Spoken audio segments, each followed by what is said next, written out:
Sophie Davant quitte Affaires conclues et cédera sa place à Julia Vignali le lundi 28 août sur France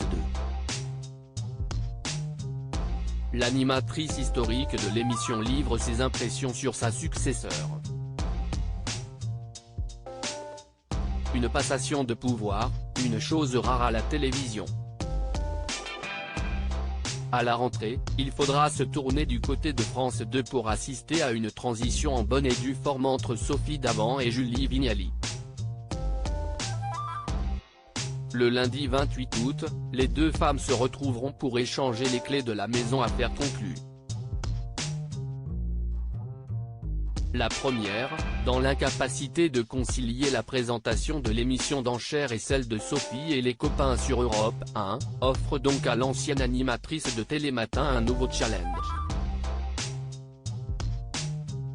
Affaires conclues, Julia Vignali a tous les atouts pour remplir ce rôle, assure Sophie Davant dans une interview qu'elle a accordée à Télé Loisirs, dont elle fait la couverture lundi 14 août. Sophie Davant évoque les premiers pas de Julia Vignali dans Affaires conclues, auxquels elle a assisté avant de tourner leur passation de pouvoir.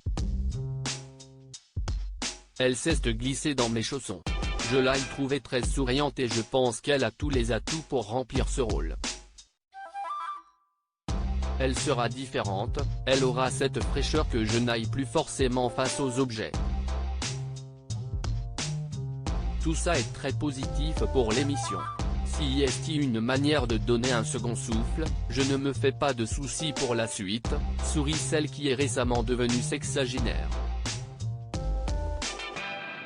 Il faut accepter de se montrer sous tous les angles, Sophie Davant révèle les difficultés de la présentation d'Affaires conclues avant de transmettre le flambeau à Julie Vignali. Sophie Davant a eu le temps de réfléchir aux avantages et aux inconvénients de l'incarnation d'un rendez-vous quotidien comme celui-ci. Et visiblement, être sous le feu des projecteurs n'a pas toujours du bon. Affaires conclues, si est un rythme de championne de haut niveau. Il faut se présenter sous notre meilleur jour, ce n'est pas toujours facile parce qu'on n'est pas sûr de notre physique. On peut avoir des complexes mais il faut accepter de se montrer sous tous les angles. Et puis rester debout et ne montrer aucun signe de fatigue, si est vraiment exigeant, assure Sophie Davant. La présentation de son programme sur Europe 1, durant lequel elle ne sera pas filmée par une dizaine de caméras, devrait lui offrir un peu de répit. L'intégralité de cette interview est à retrouver dans Télé Loisirs, numéro 1955, en kiosque ce lundi 14 août 2023.